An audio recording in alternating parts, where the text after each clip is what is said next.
Aksidan biasa berapa?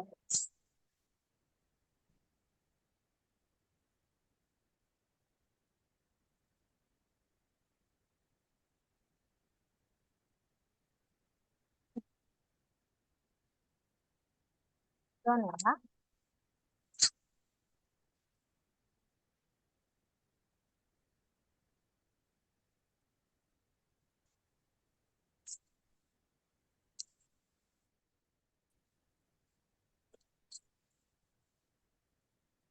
Kan das pesan tuh udah kirim. Ya, Fra. Oke, so ya. Oke, itu das ist für die Grafik zu beschreiben. Und dann Webbeschreibung, Ya. Karena aku Webbeschreibung udah belum?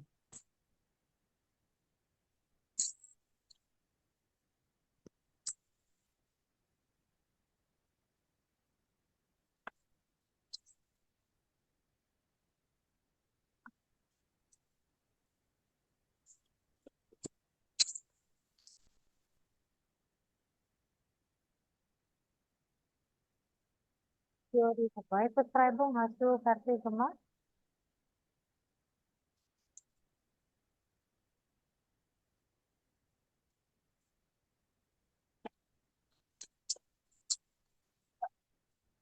Bentar, Fra, maaf, kayaknya mapnya nyelip deh. Oh, Mhm. ada, Fra.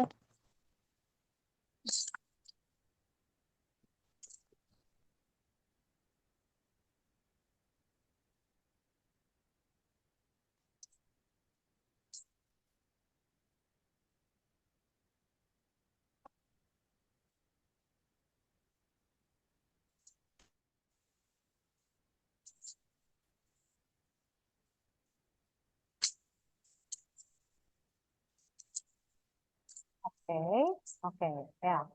You Oke. have here this Oktober. Oke. 72% brauchen weniger als 10 Minuten zur Arbeit. 72% brauchen mehr als 30 Minuten zur Arbeit. Die meisten brauchen zwischen 10 und 29 Minuten zur Arbeit. Nur weniger brauchen mehr als 60 Minuten zur Arbeit. Okay, gut. Und der nächste. 68% fahren mit dem PKW, 9% fahren mit dem Fahrrad zur Arbeit, 8% gehen zu Fuß zur Arbeit und weniger bla bla bla. Wenn der Weg zur Arbeit länger als 20 Minuten, findet man so und so Schulen und so und so und so. Und so. Okay. Und auch hier für die Beschreibung. Von der Schule gehst du an der Bar vorbei und dann geradeaus. Aha. Du gehst auch in der Kreuzung und vorbei, weiter geradeaus, gegenüber dem Autoladen, das Terminal. Okay, gut. So, das ist ja ein bisschen, wir haben gesprochen hier über die Wegbeschreibung und auch Grafik oder Statistik zu beschreiben, ja? So, yes, sehen Sie dann Ya. hier auch 3 Sie sehen hier in Dreisenhaft, wir haben dann hier die Fotos. Es gibt dann 4 Ereignisse auf die Fotos und auch, wir hören hier auch eine Geschichte über das Zugereignis. Ordnen Sie dann hier, welche Ereignis passt zu welchem Bild. Okay, es ist zuerst. Oke. Und dann noch die anderen. Wir hören noch einmal das Audio und auch ergänzen Sie dann hier Teil C Nummer 1 und Nummer 6. Es gibt dann Aussage, aber es ist nicht komplett. Bitte ergänzen mal dann hier, beenden diese Aussage auf dem Gespräch. Wir hören zusammen. Okay? Ya. Oke, Fra. Berapa ini?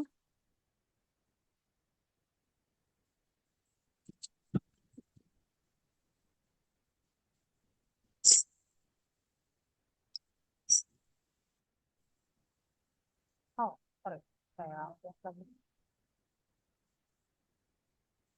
Hmm, hmm, hmm, hmm, hmm, hmm, hmm, hmm. sorry. Tadi saya keluar.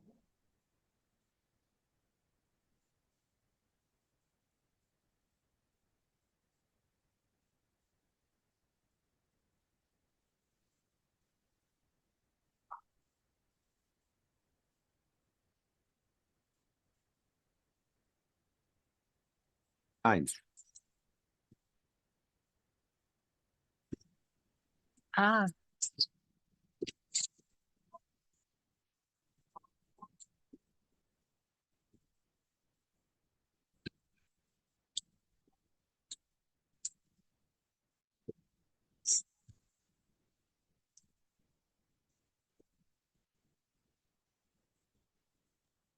Eins.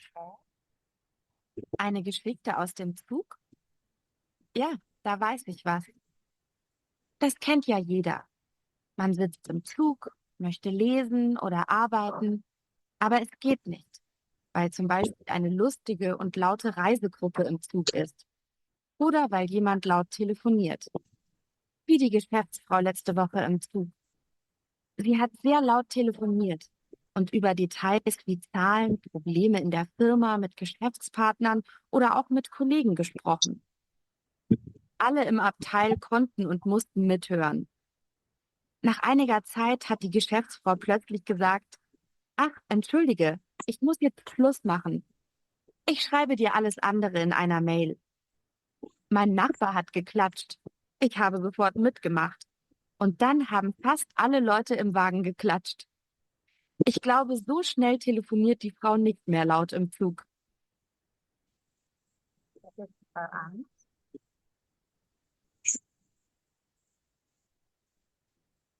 Zwei. Eine Zuggeschichte von mir. Ach ja, ich fahre viel mit dem Zug. Ich pendle jeden Morgen nach Frankfurt zur Arbeit. Einmal war ich morgens sehr spät dran. Ich hatte es eilig und der Zug war schon am Gleis und sollte gleich losfahren. Ich bin so schnell ich konnte zum Zug gelaufen und hineingesprungen. Geschafft. Direkt hinter mir sind die Türen zugegangen und der Zug ist losgefahren. Ich habe mich auf einen Platz gesetzt und ein Buch gelesen. An der dritten oder vierten Haltestelle habe ich aus dem Fenster gesehen. Wo war ich? Ich habe den Bahnhof noch nie gesehen. Ich habe meinen Nachbarn gefragt, Entschuldigung, ist das der Zug nach Frankfurt? Frankfurt? Nein, der Zug fährt nach Hamburg. Ich bin in den falschen Zug gestiegen. An dem Tag bin ich 2 Stunden zu spät zur Arbeit gekommen. Drei. Letzte Woche war ich mal wieder mit der S-Bahn auf dem Weg zur Arbeit. Am Ostbahnhof hat der Zug sehr lange gestanden und die Türen sind nicht zugegangen. Ich war nervös, denn ich hatte einen wichtigen Termin. Was war da schon wieder los? Dann ist eine Durchsage gekommen und alle im Zug mussten lachen. Ich auch.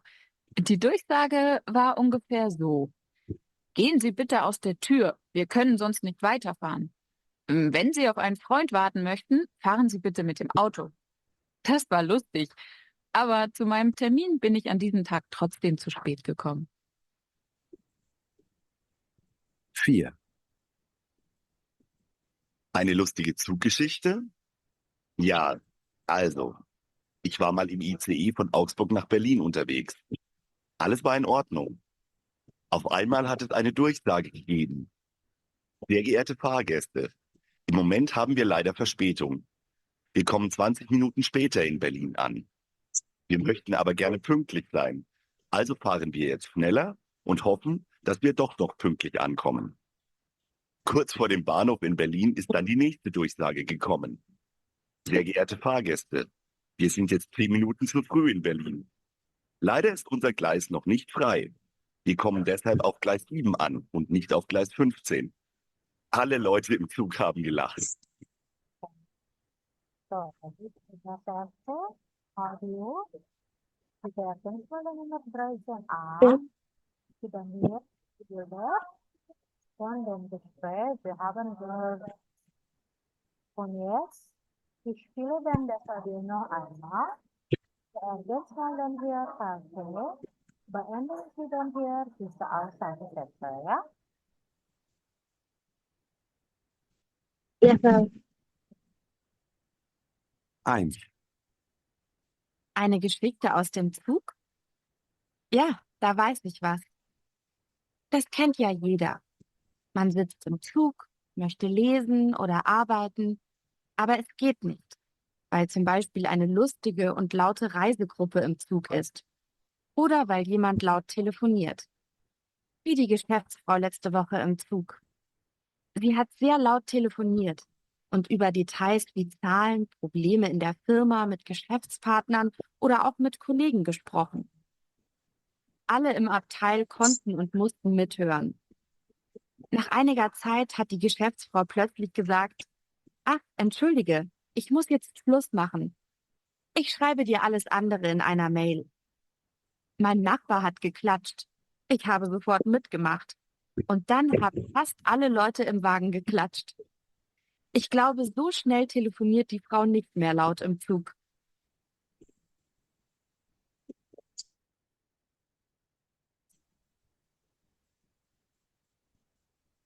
2. Eine Zuggeschichte von mir. Ach ja, ich fahre viel mit dem Zug. Ich pendle jeden Morgen nach Frankfurt zur Arbeit. Einmal war ich morgens sehr spät dran. Ich hatte es eilig und der Zug war schon am Gleis und sollte gleich losfahren. Ich bin so schnell ich konnte zum Zug gelaufen und hineingesprungen. Geschafft.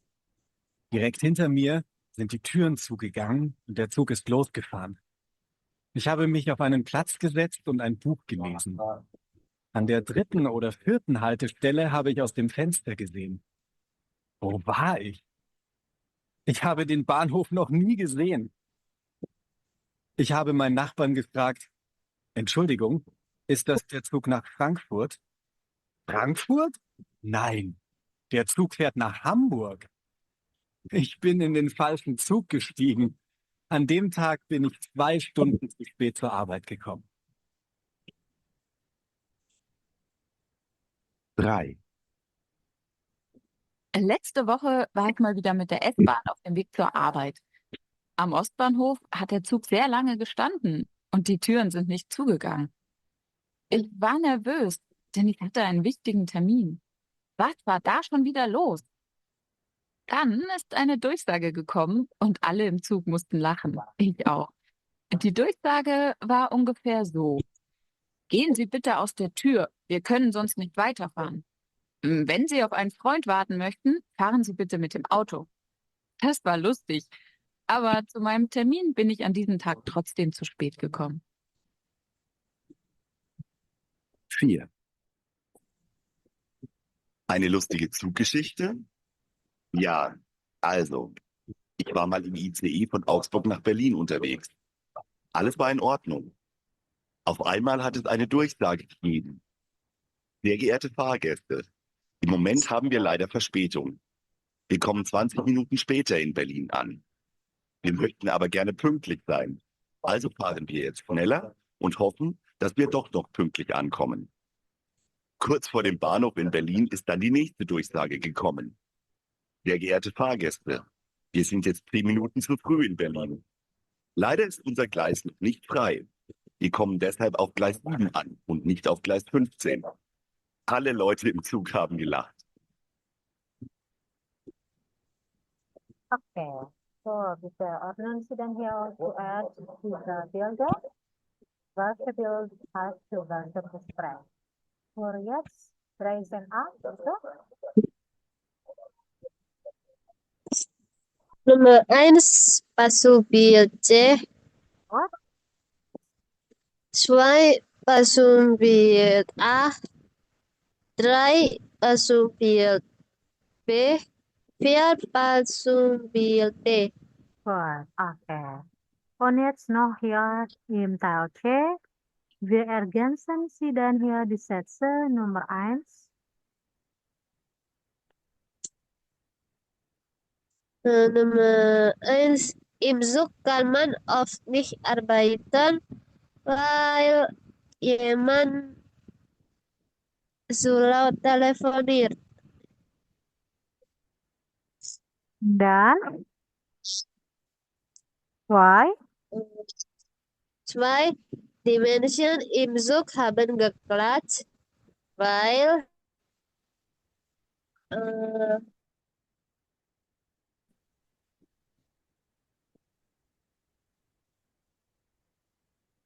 yang ini belum dapat poinnya sih Bro tadi. So, ya, eh die Frau, die laut telefoniert, sie hat die Konversation oder die Gespräch im Telefon beendet. Sie sagt, kalau kamu bisa dengar, sie sagt das, ich schreibe dir alles in einer E-Mail. So, wenn sie das Gespräch im Telefon beendet und hat die Nachbarin von dieser Personen geklatscht und alle Personen im Zug auch geklappt. Oke? Oke. Oke. Berarti Drei, der Mann hat den Zug noch bekommen, aber er ist im falschen Zug.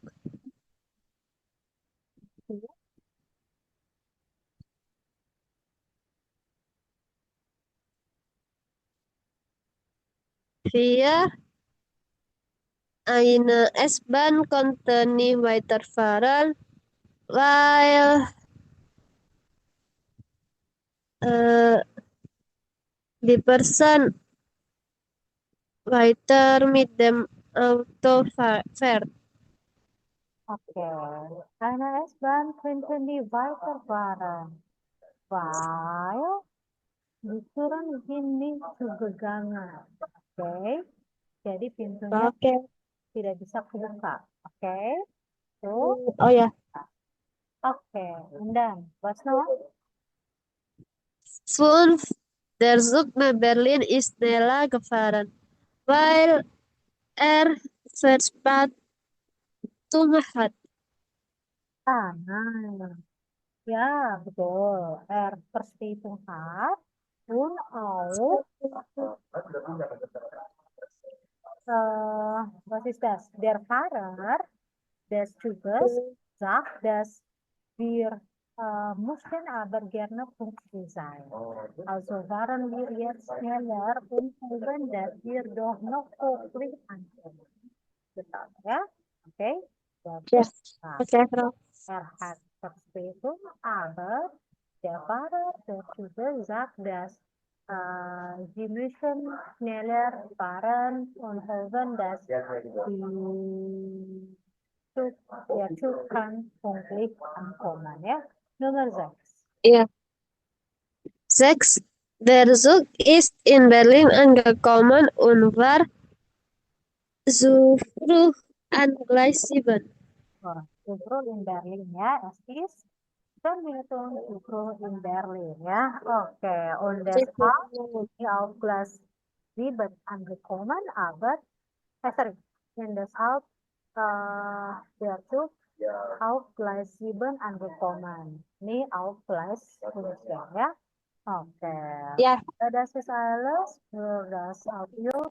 Im Teil D, wir haben dann hier auch ABC. Wie kann man hier eine Geschichte schreiben? Ich finde, das könnte Ihre Aufgabe sein. Nummer B, A, B, C. Du kannst dann hier auch eine Geschichte schreiben von diesen Bildern.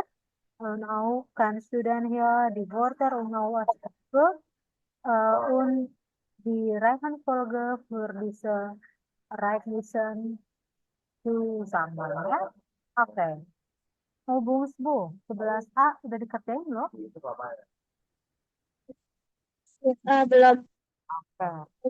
So, lies mal zuerst dann LL der Vektorarbeit und dann wir antworten dann hier die Frage saat bersama.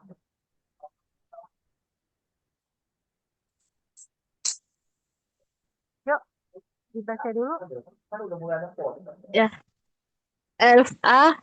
Im Sommer hat Hajo Wow eine neue Arbeitsstelle gesucht. hatte ein gutes Angebot in Frankfurt, 30 Minuten Fahrzeit von zu Hause zur Arbeit, aber der interessantere und bessere Job war in Neuwied, einer kleinen Stadt, 130 Kilometer von seinem Wohnort entfernt. Er hat sich für diesen Job entschieden. Jetzt fährt er 5-mal in der Woche mit der Bahn von Frankfurt nach Neuwied und wieder zurück.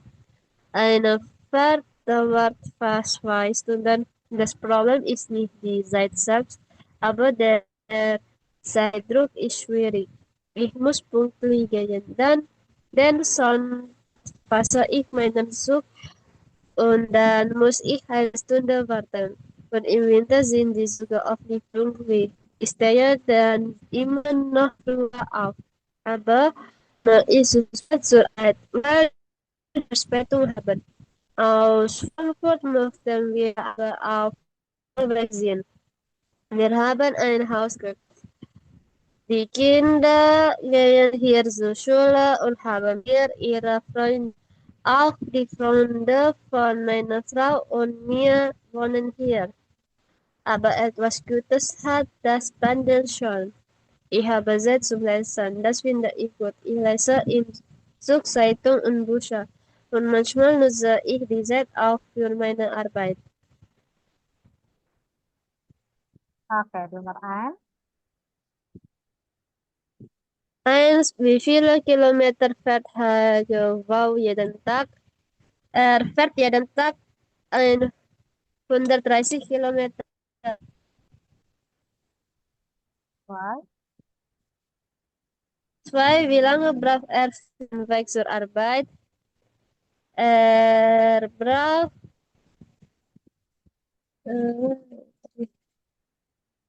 er braucht 2 Stunden für den Weg zur Arbeit.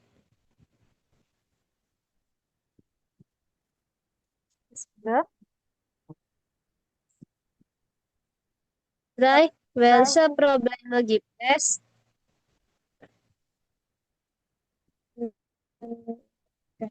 Er muss pünktlich zur Arbeitsstelle gehen und im Winter sind die Züge oft nicht pünktlich. Er kommt oft zu spät zur Arbeit.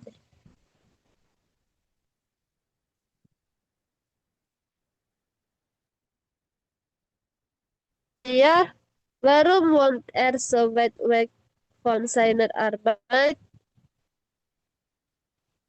Äh, er, er hat ein Haus gekauft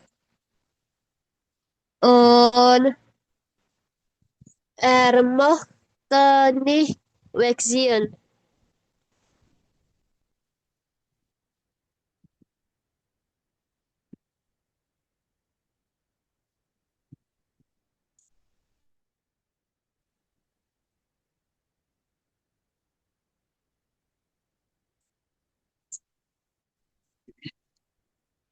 Ya. Und? Lanjut noch 5 ya. Ya, genau. Nun, was findet er an der Situation gut? Er nutzt die Zeit zum Lesen und Arbeiten. Wir haben es also die anderen Grafik, aber wir müssten dann hier die Aussage zu korrigieren. Okay. Hier im Tabel in Teil 12, der Überschrift ist Fahrradfahren in Deutschland. Okay. So, Nummer 1 zum Beispiel. 49% fahren im Alltag mit dem Auto. Aber wenn wir dann hier diese Grafik sehen, wir haben gefunden, dass 49% meisten die Leute das Rad benutzen, nicht dem Auto. Okay? So, das heißt, Die Aufgabe ist, du musst dann hier diese Aussätze zu korrigieren. Okay? Ja? Oke, Ja. ya, Frau.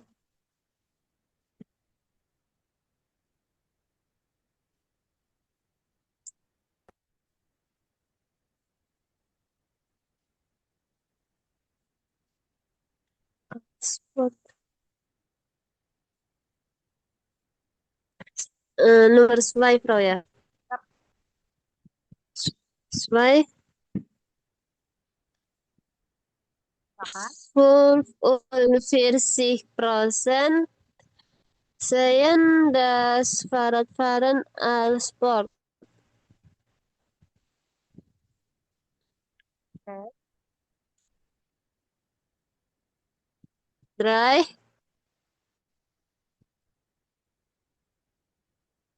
29% fahren mit dem Rad zur Uni. 4, für den Weg ins Büro nehmen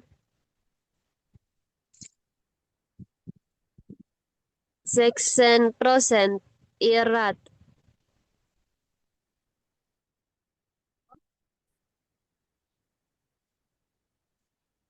5,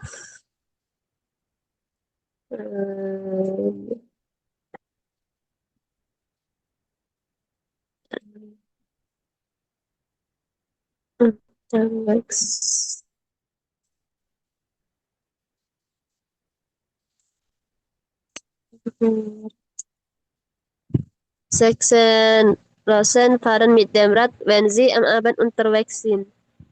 Oke. Nah, so das ist dann hier die David für Teil 12. Aber hier im Teil 13 Gesichten. So, das heißt, wir haben hier auch eine Geschichte in einem Gespräch.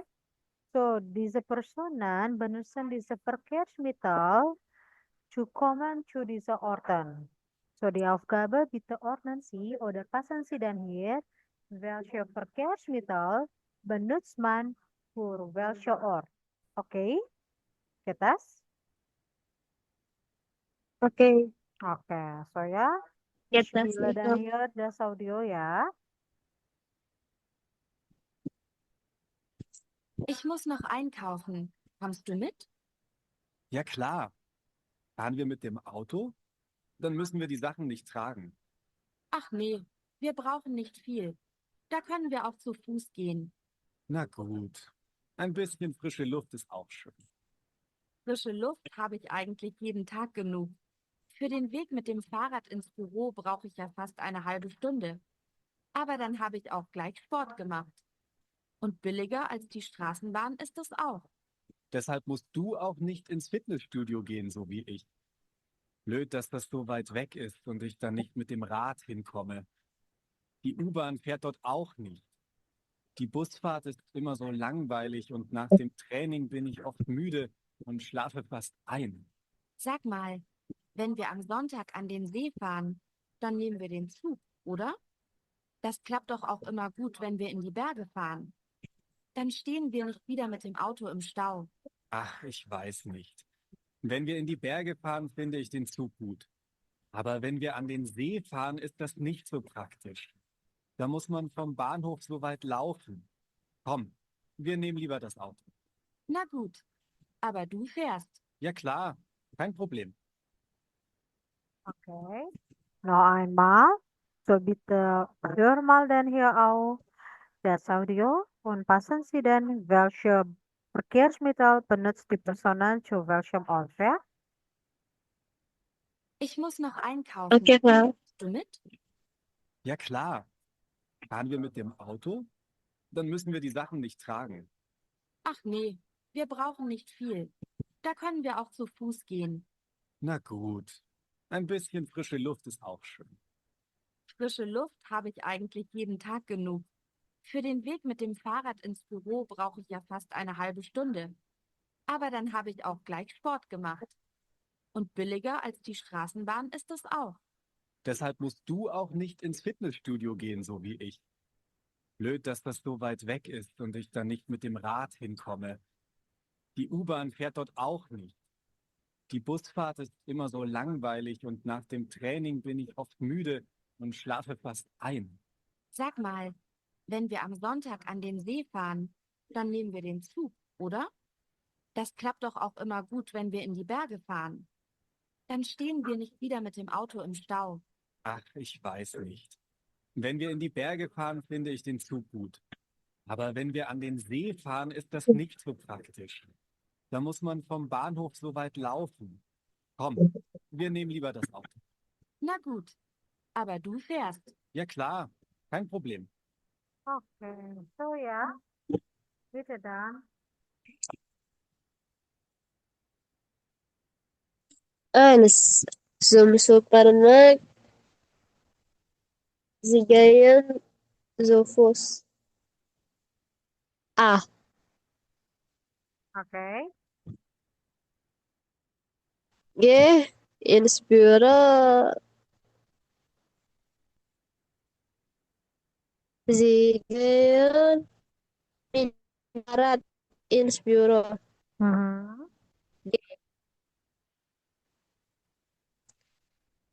Drei. Sehen den Bus ins Fitnessstudio. C.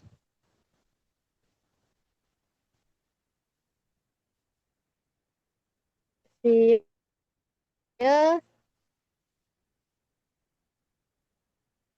Sebenarnya Inspiro dia so die Frau sagt, dass zum Supermarkt sie können zu Fuß gehen. Aber manchmal die Frau benutzt auch das Fahrrad zum Supermarkt und auch ins Büro. Und dann, der Mann vorschlägt, dass die Frau muss auch probieren, was ist das? Das Fahrrad ins Fitnessstudio. Der Max sagt, das Busfahrt ist so langweilig und nach dem Training ist oft müde. Gitu. Oke? So, ya. Dan Oke. Oke. Der Mann sagt, er fährt mit dem Auto an den See oke. Good. und die Frau fährt manchmal mit dem Zug an den See. So, so, an den See nehmen Sie den Zug. Okay, so, Ja. es gibt keine Stau. Okay, und auch, wenn in die Berge fahren, Sie finden, es ist nicht praktisch, wenn Sie benutzen Verkehrsmittel oder benutzen den Zug. So, das heißt, der Mann vorschlägt, dass Sie können mit dem Auto in die Berge fahren. Gitu. Oke? Oke. Oke, itu dia ya. Oke, so itu tadi dari bagian capital Ziben. Voor die andere Frontal Ziben, diese Wortschatz, kannst du dann hier auch übersetzen ya. Kamu bisa Ja, Frau. apa namanya translate sendiri ya. Wir Ja. haben noch die anderen, das ist Verteil gelernt ist gelernt. Gelernt ist gelernt, das heißt artinya adalah tentang pelajaran. Nah, saya akan kasih kamu tugas dulu karena kita akan ke pause 10 menit. So, bitte ergänz mal dann hier. Wir haben auch hier A, B, C, D, E, diese 5 Personen. Aber Informationen, das ist ja von der Radio. So, die Aufgabe vielleicht hier ya. Von Übungsbuch finde ich. So, Nummer 1a. Wir haben dann hier auch, ordnen Sie welche Wörter passt zu welchem Bild. Hier für Nummer 1a. Und Teil B, wir haben auch die Nachrichten von Fadia und Hannah. Die Aufgabe, nennen Sie dann, welche Hobbys haben Sie und warum mögen Sie das Hobby? Okay? Und auch bitte ordnen Sie dann ja, markieren Sie dann hier auch die Hobbys. Und lesen Sie dann hier noch einmal vor KB.